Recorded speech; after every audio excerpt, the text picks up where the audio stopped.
So this is my last graduation. It's very exciting. It's my pleasure to introduce this year's keynote speaker, Cindy Padnos, a graduate of CMU's Tepper School of Business and our founder and managing partner of Illuminate Ventures. Illuminate Ventures, a VC firm in San Francisco Bay Area, invests in startups that leverage new technologies and business models, with a particular focus in the fast-growing category of enterprise cloud computing. As an entrepreneur, advisor, and investor, Cindy has helped raise and deploy more than $100 million in venture funding to help launch and accelerate dozens of innovative companies to successful exits. She has garnered numerous honors for an influential role in the Silicon Valley startup scene.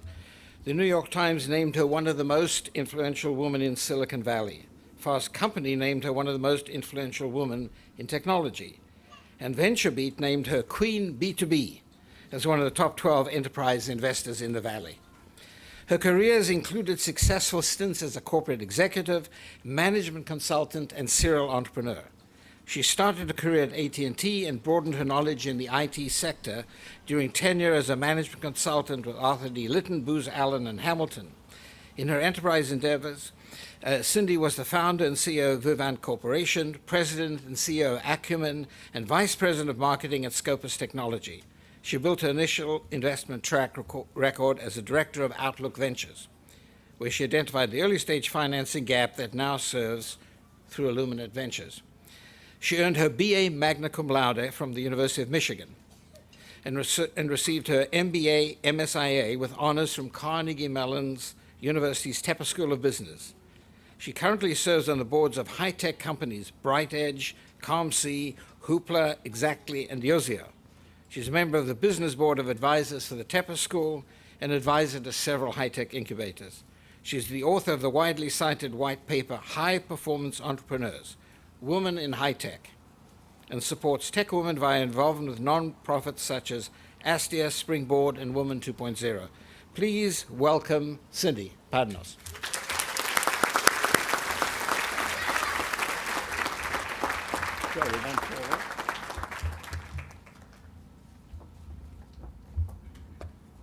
Good morning.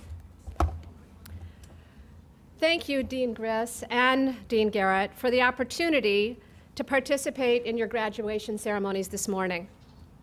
Carnegie Mellon Silicon Valley is a world-class institution, and it continues to attract the best faculty and students. I'm very proud to be here this morning.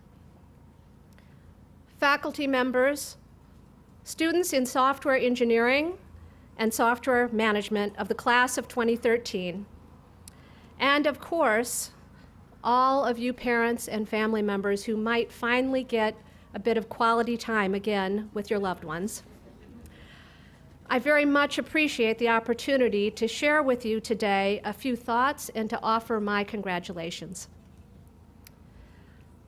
All of you graduates have recently had the opportunity to extend your education at the intersection of two environments that have been the most influential in my career and in my life: Carnegie Mellon University and Silicon Valley.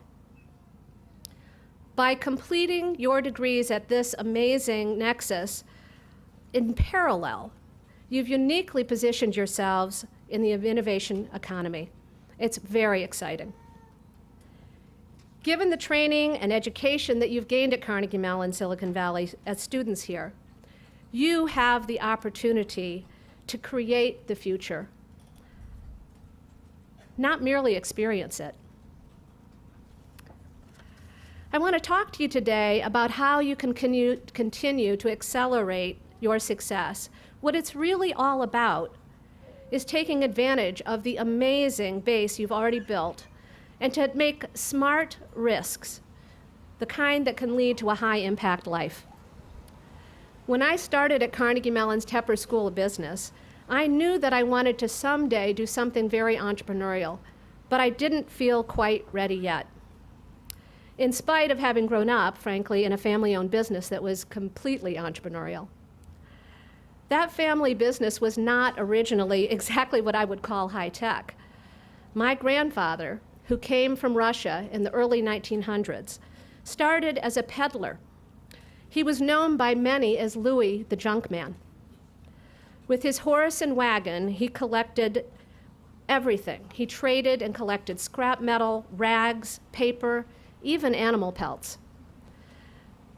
My father and my uncle together transformed that business, introducing computer technologies, various types of automation, and they created what became the largest family-owned scrap processor in the Midwest.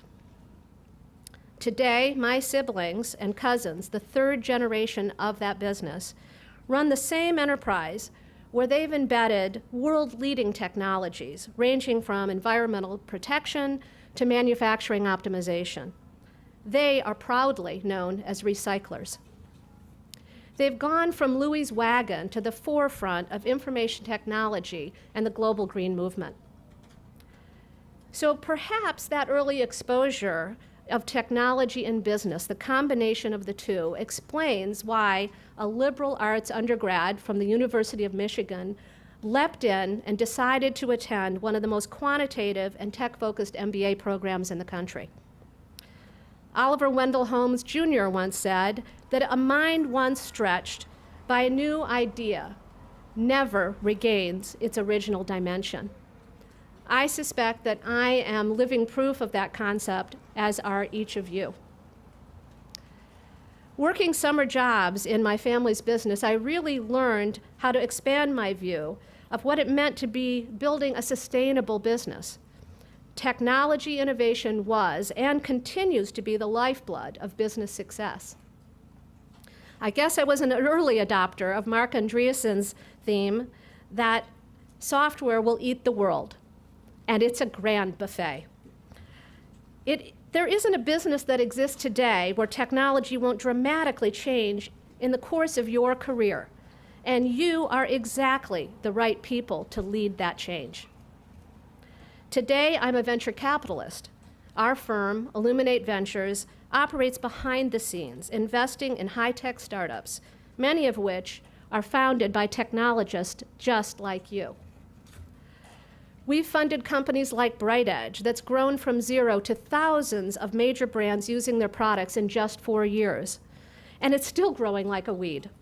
Others, like Wild Pockets, which was a spin-out from Carnegie Mellon's Entertainment Technology Center, went on to be acquired by public companies, in that case by Autodesk. Venture capital is an exciting and never-ending search for impact.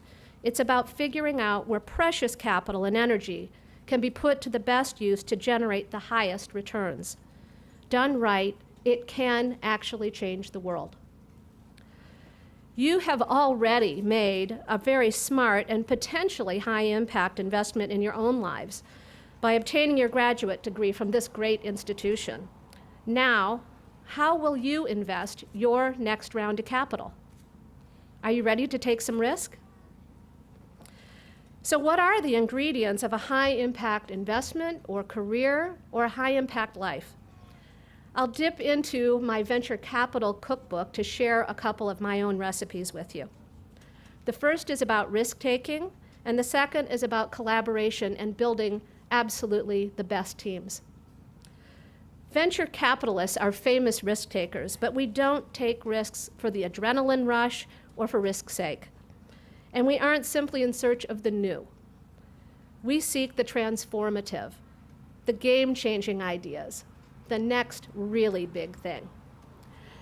We take calculated risks. We make sure that the ultimate payoff is large enough to justify the enormous amount of time and money that it takes to make new ideas work. Silicon Valley, where we are today, is a place where failure is actually viewed as a badge of courage. Thank goodness for that. It turns out that if you have the courage to take a hard look at what's happened, there's frequently a path to recovery and always a great deal to be learned. I have navigated many potentially disastrous twists and turns as I've helped build one company to a successful IPO, others to profitable acquisitions. But I also ran a company that could not survive the dot-com collapse. And in spite of the pain, and there was plenty of pain, I can guarantee you, I ultimately emerged a much stronger and savvier entrepreneur and now investor. Sometimes unimaginable opportunities emerge from an apparent flop. I recall one of my earliest business mistakes. We all make them. And as a teenager, I was working my summer job as weighmaster for the family-owned business. I really flubbed it. I incorrectly filled out paperwork that sent an entire group of rail cars full of scrap metal. Instead of sending them to the local buyer, I sent them on a very long and very expensive trip to Bettendorf, Iowa. Really. Well, my father, I can't say happily, but nonetheless doggedly, jumped on the phone and found a buyer there. And that buyer, in fact, turned into a very long-term and lucrative customer relationship. To this day, when I see a roadblock in front of me, I think about how his determination and optimism were transformative in turning that lost rail car of scrap into treasure. I look for the unexpected strategy that can lead to a positive outcome. We have a challenging economy today, that's for sure, and an often frightening set of political and environmental issues that we face, from toppling dictatorships to global climate change. Sometimes it feels like the biggest risk of all is simply to be optimistic. I speak for my grandfather, Louis, who fled Russia during the pogroms, and I speak for myself as an entrepreneur and an investor when I say optimism is always a risk worth taking. The second thought I want to offer to you comes more naturally, I think, to your generation than it does to mine. We're here today not just to celebrate you graduates, but also the friends and family, the partners, the co-workers who have all supported you during your endeavors. Your graduation is a singular achievement, but it would have been much more difficult without the team that was behind you all the way. You've probably experienced the value of that in almost every endeavor of collaboration, from deliberately seeking out diversity of opinions, of skills, of knowledge, and perspective, and I hope you continue to do so. Individuals provide leadership, but it's teams that change the world. In the end, innovation is all about collaboration. After leaving Tepper, I spent my entire career in the tech sector. The Tepper program gave me both the fundamental analytic skills and, perhaps equally importantly, the self-confidence to believe that I could do pretty much anything. Along the way, I learned how to build and rely on teams of people who had backgrounds that were entirely different from my own. Without a doubt, the vision that I had for my own startup, for example, could never have become a reality without people with skills exactly like yours. It wouldn't have happened. That company gained venture backing, was later acquired by a public company, and is now part of Oracle today. What happened next is perhaps even more exciting to you because many members of that original team went on to leadership roles in other startups, including our VP of Engineering, who helped take the next company he joined public and is now founder and CEO of his own software company, in which we are proud investors. Carnegie Mellon is known as a world-class institution in part because from day one, the university was designed to combine disciplines and encourage collaboration. This educational environment has enabled 18 Nobel laureates and hundreds of startups to be launched. It's a fantastic environment. Silicon Valley offers the same kind of ecosystem on an even grander scale. It's the set of conditions that established and created companies like Cisco and Apple. These companies weren't created, however, by one person from a single background or discipline. They were created by teams of technical and non-technical co-founders. They collaborated to create some of the most enduring tech companies and brands of all time. Today's entrepreneurs are continuing that same tradition. Companies we all know, like SlideShare, Wildfire, Box, were all started by teams with a combination of technical, management, and marketing skills, and they are wildly successful. As a result, we're witnessing the triumph of more human-centered technology all around us. computer scientists, software engineers, and managers like you will explore new frontiers with the help of colleagues in fields as far-flung as epidemiology, geographic information systems, and yes, even liberal arts undergrads like me. I can't wait to see what you create.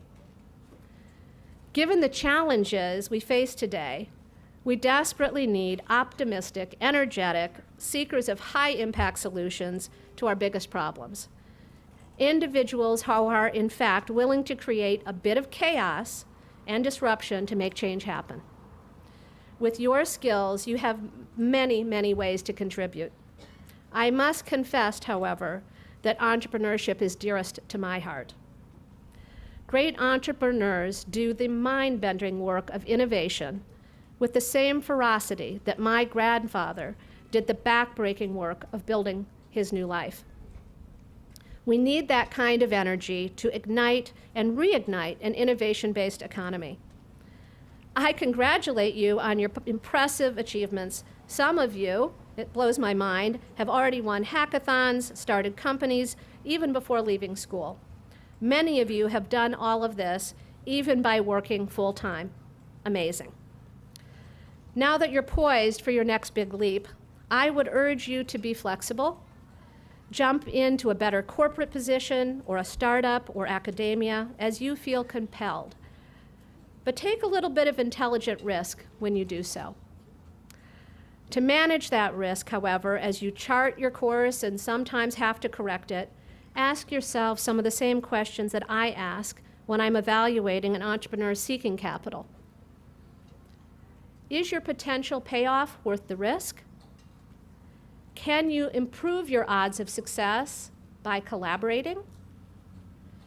Can you give yourself permission to fail as a springboard to something even greater? And do you have the passion and the determination to turn scrap into treasure? These are the qualities of high-impact entrepreneurs that get my attention as an investor, and they can be the ingredients of your high-impact life. Thank you, and I wish you great success.